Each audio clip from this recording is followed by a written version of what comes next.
So now, after filling in all the data which we have, as you can see, some of these numbers are on the extreme right, extreme left, or in the middle, so their alignment is not very nice.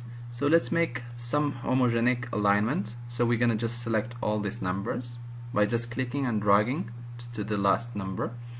And from here, we have top align, and we have middle align, and bottom align. And on the line below, we have align left, align right, and align middle or center.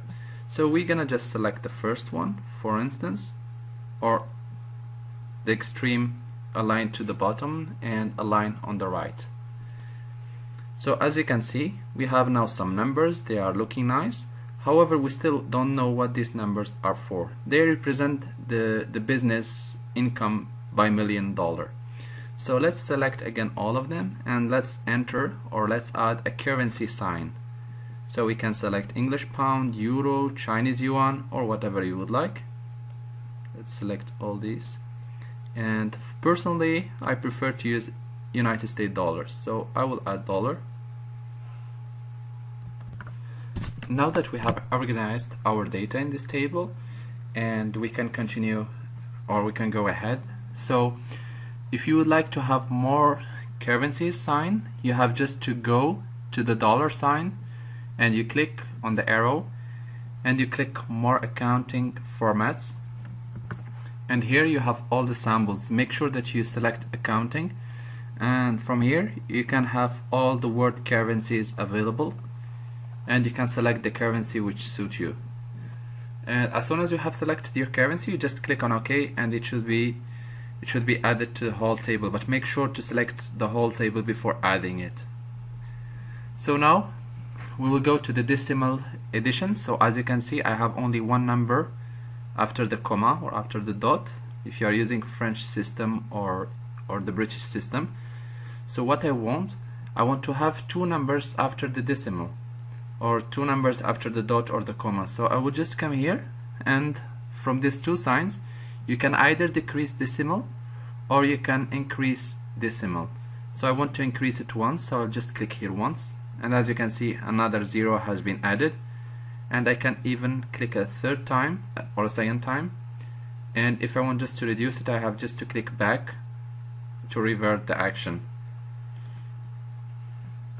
So for instance, I will save all this work which has been done by just clicking on this little save, or by pressing Ctrl S, and there we go. All these additions, or all what has been done has been saved. So now I want to insert a table here. So all what you will have to do, I will have just to press Ctrl T, and I have it already selected, so I will just press OK, and there we go. Here I have the month, and I have the data which I want.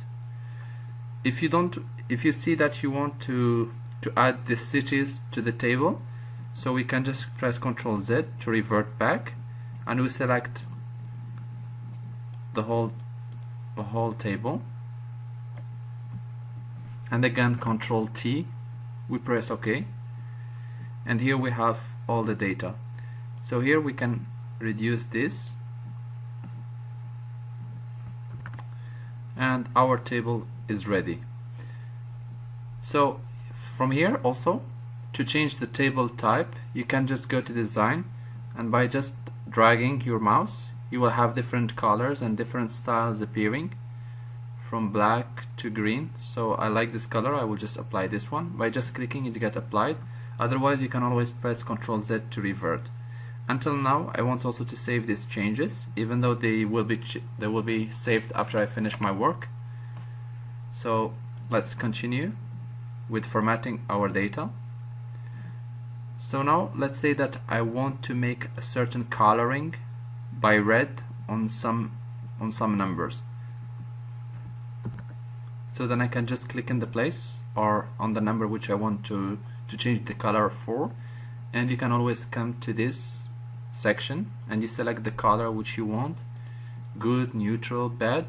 Otherwise you can just always leave it or change the color to black, the writing color, and then you can go to this theme colors and from here you can, by just dragging and scrolling between, you can select which colors suit you the most, or you can select no fill so that you go back to the normal color.